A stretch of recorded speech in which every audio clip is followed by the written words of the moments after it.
बचाओ बचाओ मुझे, मैं मर जाऊंगा। हट जाओ।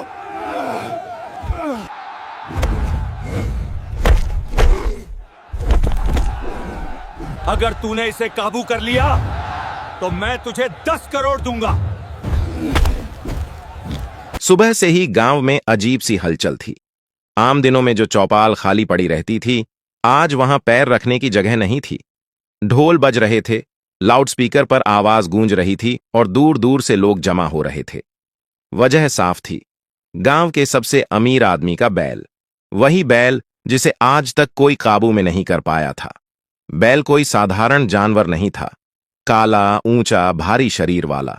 उसकी गर्दन इतनी मोटी कि रस्सी भी छोटी लगती थी। आंखों में अजीब सी आग थी। कहते थे उसने 2 लोगों को घायल कर दिया था। मालिक का ऐलान था, जो भी इस बैल को काबू करेगा उसे बड़ा इनाम मिलेगा। रकम सुनकर लोगों की आंखें चमक उठी थीं। भीड़ के एक कोने में एक लड़का खड़ा था। उम्र करीब 15 साल। नाम था राघव। कंधे पर बोरी लटकी थी, हाथ में लोहे की टोंटी। सुबह से कूड़ा बीन रहा था। जहां शोर दिखा वहीं रुक गया। उसकी नजर बैल पर नहीं, उस बैनर पर थी जिस पर इनाम की बात लिखी थी। राघव के दिमाग में वही एक चेहरा घूम रहा था। उसकी मां, कमजोर, पीली पड़ी, खांसती हुई। पिछले कई महीनों से बीमार थी। दवा अधूरी, इलाज अधूरा। डॉक्टर ने साफ कहा था, अगर सही इलाज नहीं हुआ तो हालत बिगड़ सकती है। राघव जानता था, कूड़ा बीनकर वह दवाइयों का खर्च भी पूरा नहीं कर पा रहा।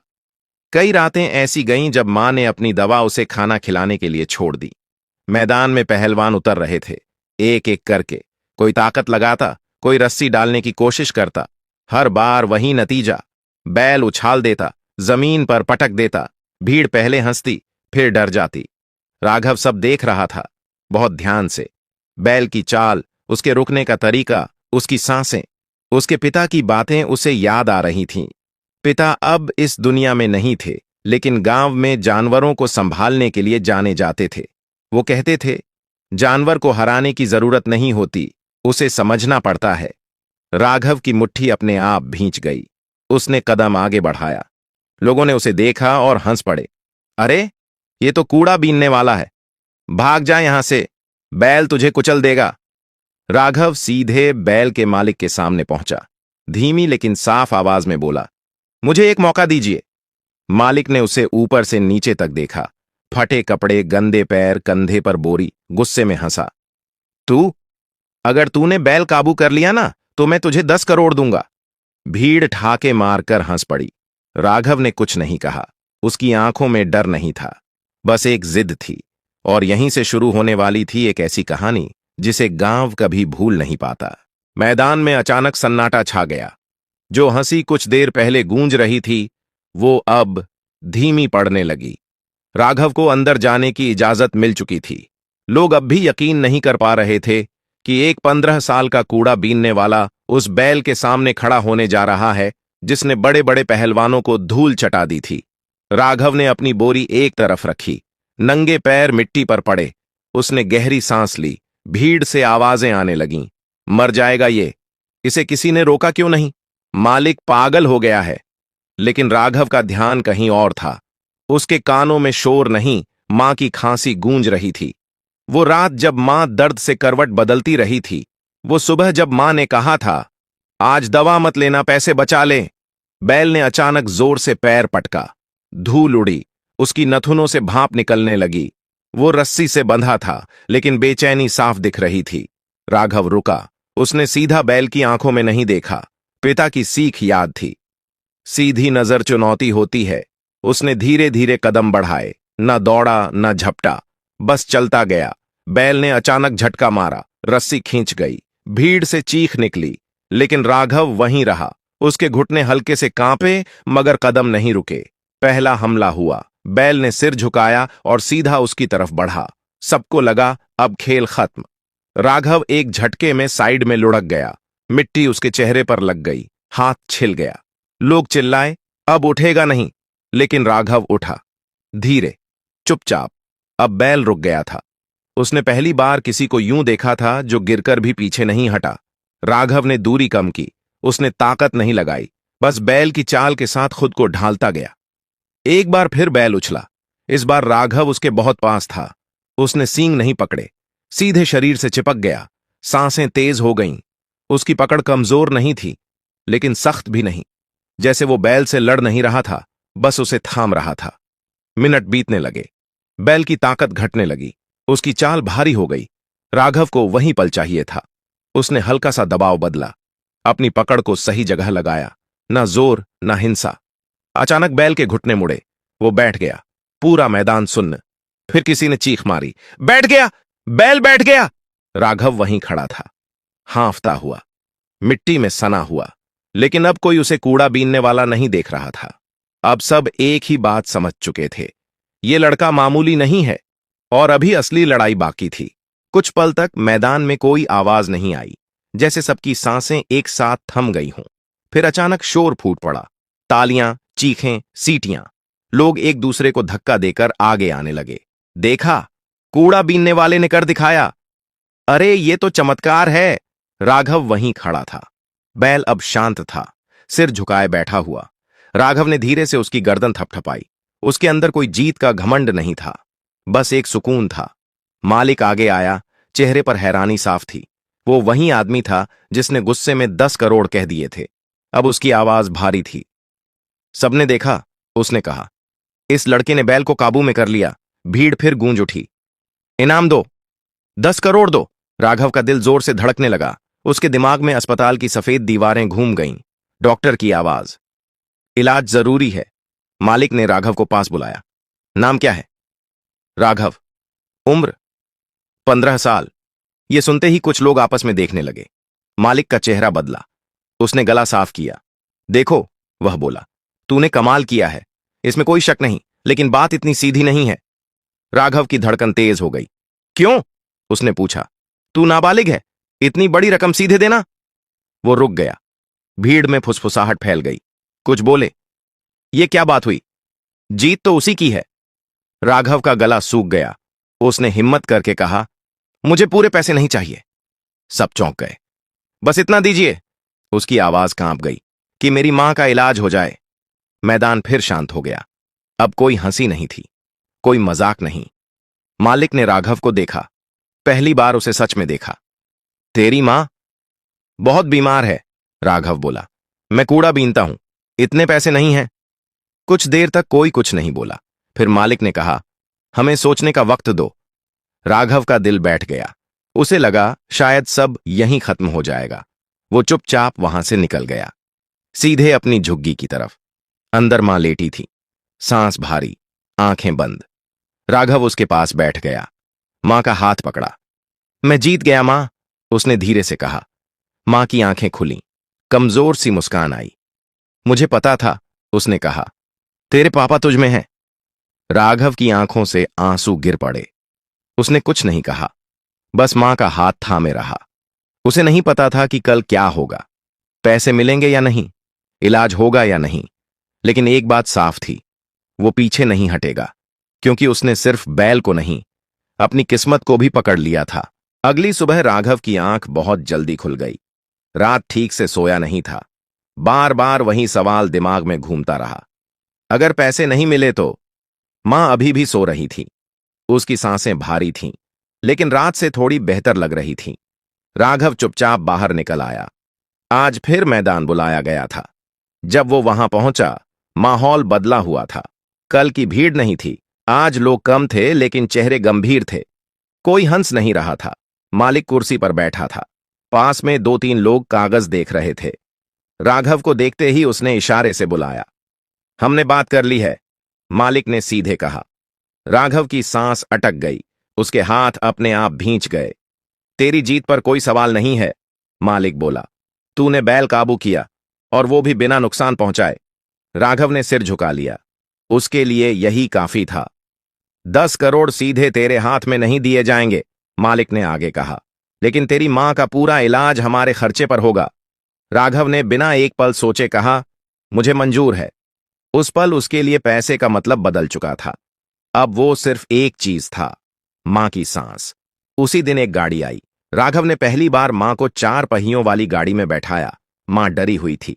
उसने राघव का हाथ कसकर पकड़ रखा था। डर मत मां, राघव बोला, अब सब ठीक होगा। अस्पताल पहुंचकर राघव सहम गया। इतनी बड़ी इमारत, सफेद रोशनी, मशीनों की आवाज। मां को अंदर ले जाया गया। राघव बाहर बेंच पर बैठ गया। पहली बार उसे लगा कि असली बैल अब सामने नहीं, अंदर है। घंटे बीतते गए। हर दरवाजा खुलने पर उसका दिल जोर से धड़कता। उसे अपने पिता की बात याद आई। हिम्मत का असली मतलब इंतजार होता है। आखिर डॉक्टर बाहर आए। राघव दौड़कर खड़ा हो गया। ऑपरेशन करना पड़ेगा, डॉक्टर ने कहा। हालत नाजुक है, लेकिन उम्मीद है। राघव ने सिर हिलाया। आंखों से आंसू बह रहे थे, लेकिन आवाज नहीं कांपी। ऑपरेशन शुरू हुआ। राघव फर्श पर बैठ गया, हाथ जोड़ लिए। आज पहली बार उसने भगवान से कुछ मांगा। कई घंटे बाद दरवाजा खुला। डॉक्टर बाहर आए। ऑपरेशन सफल रहा है। राघव वहीं बैठ गया, जैसे सारी ताकत निकल गई हो। उसकी आंखों से आंसू बह रहे थे, लेकिन ये डर के नहीं थे। कुछ देर बाद उसे मां के पास ले जाया गया। मां बेहोश थी, लेकिन चेहरा शांत था। राघव ने उसका हाथ पकड़ा। मैं यहीं हूं मां, उसने धीरे से कहा। उस पल राघव जान गया था, वो सिर्फ बैल नहीं जीत कर आया था, वो जिंदगी जीत लाया था। और अभी कहानी खत्म नहीं हुई थी। अब अगला मोड़ उसका इंतजार कर रहा था। अस्पताल की खिड़की से सुबह की धूप अंदर आ रही थी। राघव कुर्सी पर बैठा मां को देख रहा था। मशीनों की धीमी आवाज अब डरावनी नहीं लग रही थी। हर बीप उसके लिए एक राहत थी। मां की आंखें धीरे धीरे खुलीं। राघव तुरंत उठ खड़ा हुआ। मां! उसकी आवाज कांप गई। मां ने उसे देखा। कमजोर सी मुस्कान आई। मैं यहीं हूं बेटा। राघव की आंखों से आंसू बहने लगे। हां मां, आप ठीक हो जाओगी। डॉक्टरों ने कहा कि इलाज लंबा है, दवाइयां, देखभाल, समय, लेकिन खतरा टल चुका था। कुछ दिन बाद वही मालिक अस्पताल आया। इस बार उसके चेहरे पर घमंड नहीं था, सम्मान था। राघव, उसने कहा, हमने तय किया है कि इलाज के बाद तेरे लिए एक घर भी लिया जाएगा। राघव चुप हो गया। उसे समझ नहीं आया क्या कहे। झुग्गी में रहना अब ठीक नहीं, मालिक बोला। तूने जो किया वो किसी कीमत से बड़ा है। राघव ने पहली बार खुलकर रो दिया। उसने कभी घर का सपना नहीं देखा था, सिर्फ मां को जिंदा देखने का। कुछ हफ्तों बाद मां को छुट्टी मिल गई। वो अपने पैरों पर चल पा रही थी, थोड़ी धीमी लेकिन मजबूत। नया घर छोटा था, लेकिन पक्का। छत से पानी नहीं टपकता था, दीवारें हिलती नहीं थीं। मां ने अंदर कदम रखा और रो पड़ी। ये सपना है क्या? राघव मुस्कुराया। नहीं मां, ये आपकी मेहनत है। राघव ने कूड़ा बीनना छोड़ दिया। अब वो काम सीखने लगा। दिन में मेहनत, रात में मां की सेवा। गांव के लोग बदल गए थे। जो पहले नजरें फेर लेते थे, अब नाम लेकर बुलाते थे। लेकिन राघव वहीं रहा, सादा, शांत। एक शाम वो घर के बाहर बैठा आसमान देख रहा था। उसे पिता की याद आई। देखा पापा, उसने मन ही मन कहा। मैं डर नहीं गया। 10 करोड़ अब सिर्फ एक रकम नहीं थी, वो भरोसा थी, इज्जत थी और एक नई शुरुआत। लेकिन जिंदगी ने अभी आखिरी इम्तिहान बाकी रखा था। नए घर में आए अभी ज्यादा दिन नहीं हुए थे। राघव हर सुबह जल्दी उठता, मां के लिए चाय बनाता, दवाइयां देता और फिर काम पर निकल जाता। काम कोई बड़ा नहीं था, लेकिन ईमानदार था। एक बढ़ई के यहां सहायक बन गया था। लकड़ी काटना, औजार पकड़ना, पसीना बहाना उसे अच्छा लगता था।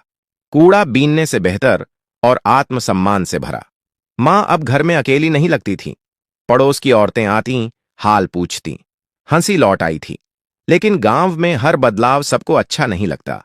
एक दोपहर राघव काम से लौट रहा था, तभी रास्ते में कुछ जाने पहचाने चेहरे दिखे। वही लड़के जो पहले उसके साथ कूड़ा बीनते थे। आंखों में सवाल था और कहीं कहीं जलन। अरे राघव, एक ने कहा, अब तो साहब बन गया है। राघव रुक गया। ऐसा कुछ नहीं, उसने शांत आवाज में कहा। दूसरा हंसा। 10 करोड़ जीत लिए, अब हमें पहचानने में भी शर्म आती है। राघव को बुरा लगा, लेकिन गुस्सा नहीं आया। उसने सिर्फ इतना कहा, मैं आज भी वहीं हूं। लेकिन बात यहीं खत्म नहीं हुई। अगले कुछ दिनों में बातें फैलने लगीं। लोग कहने लगे, किस्मत से जीत गया, बच्चा था इसलिए दया मिल गई, वरना औकात क्या थी। ये बातें राघव तक पहुंची। मां ने भी सुनी। एक दिन मां ने कहा, बेटा, लोगों की बात दिल पर मत लेना। राघव ने सिर हिलाया, लेकिन अंदर कुछ टूट रहा था। उसने बैल को काबू किया था, लेकिन लोगों की सोच नहीं। उसी बीच गांव में फिर हलचल हुई। किसी दूसरे गांव से एक जंगली बैल भागकर आ गया था। खेत उजाड़ रहा था। लोग डर गए थे। पंचायत बैठी। नाम आया राघव का। कुछ बोले वो कर सकता है, कुछ बोले एक बार किस्मत थी। राघव चुपचाप सुन रहा था। मां ने उसकी तरफ देखा। मत जा, उसने कहा, अब बहुत कुछ दांव पर है। राघव ने मां का हाथ पकड़ा। अगर मैं नहीं गया, वो बोला, तो लोग हमेशा यही कहेंगे। अगली सुबह वो खेतों की तरफ गया। इस बार कोई इनाम नहीं था, कोई भीड़ नहीं थी, बस डर था। बैल सच में खतरनाक था, जख्मी और ज्यादा आक्रामक। राघव ने वही किया जो जानता था। धैर्य, समझ, हिंसा नहीं। काफी वक्त लगा, लेकिन आखिरकार बैल को जंगल की तरफ मोड़ दिया गया। जब राघव लौटा, लोग चुप थे। अब कोई सवाल नहीं था। मां ने उसे गले लगाया। अब तू सिर्फ किस्मत नहीं, उसने कहा, हिम्मत है। राघव ने आसमान की तरफ देखा। वो समझ गया था, असल जीत बार बार साबित करनी पड़ती है, और अब वो इसके लिए तैयार था। जंगली बैल वाली घटना के बाद गांव में कुछ बदल गया था। अब जब राघव रास्ते से गुजरता, लोग चुप नहीं रहते थे। कोई सिर हिलाता, कोई राम राम कहता और कोई बस दूर से मुस्कुरा देता। यह इज्जत अचानक नहीं आई थी, यह धीरे धीरे बनी थी, बिना शोर के। राघव अब बढ़ई के काम में हाथ सधा चुका था। लकड़ी की खुशबू उसे अच्छी लगने लगी थी।